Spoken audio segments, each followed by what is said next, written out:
Let's bring in Alexandra Gutowski, a senior military analyst at the Foundation for Defense of Democracies. And Alexandra, first of all, how significant is this attack in Somalia on al-Shabaab? Absolutely. Thank you very much for having me. So this attack is significant within a broader uptick in strikes in Somalia. So in 2017, the United States conducted the most strikes ever in Somalia, 35 strikes, which is more than the prior decade of strikes combined. And with 27 strikes this year, we're on track for a similar high number. This attack is particularly significant for a couple of different reasons.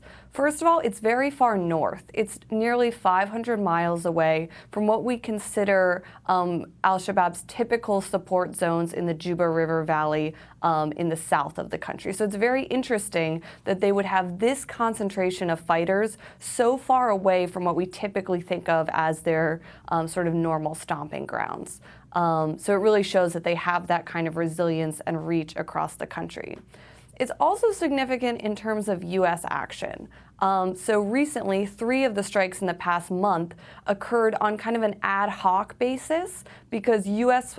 Forces and our Somali partners were out on patrol effectively and were attacked by Shabaab, and airstrikes were required to stop that current attack. So this one's interesting because clearly it's pre-planned, clearly there's good intelligence there, and the United States is disrupting the Shabaab insurgency, not merely the aspects of it that focus attacks on the West, but the insurgency itself. And it's important to target both of these. They're inextricably linked in al-Qaeda's eyes, and the United States can't just bite off one piece of that. Alexandra, let's talk about the underlying goal in all of this, which is to protect Somalia, right? I mean, the U.S. has some 500 troops in the region to protect the people there. That's the interest for the U.S., right?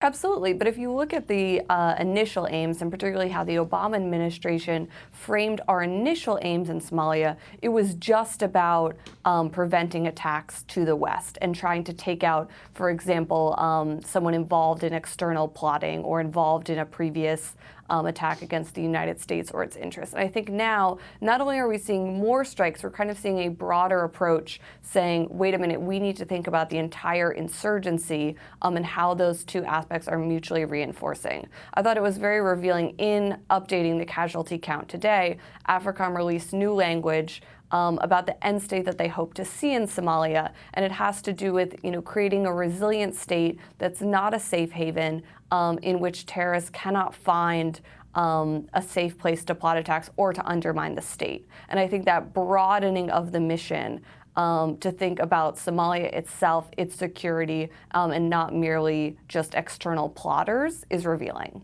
Let's talk about Egypt's efforts against Islamic State in the Sinai. It seems like, at least according to Egypt, they've had some significant successes there. But how would you read what they are reporting against Islamic State?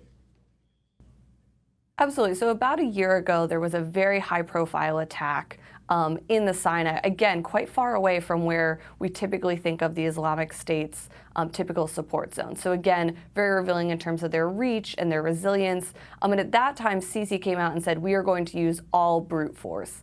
And in reality, we've seen a bit of a different approach. And for me, militant body count is rarely a good indicator when trying to understand an insurgency. You need to be thinking about the population. You need to be thinking about applying the correct approach. And I actually think the Egyptian security forces have done really quite well here to partner with the tribes of the Sinai, because that is absolutely the center of gravity in this fight.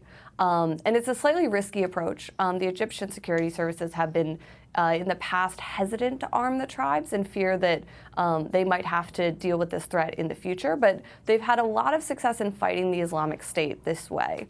And clearly the Islamic State appreciates that this is a center of gravity for the fight in the Sinai. So in the past, when major tribes like the Tarbayin said to the Egyptian security forces, we'd like to partner with you, the Islamic State immediately started targeting them. So clearly ISIS understands, if the tribes are fighting against them, it's a losing proposition.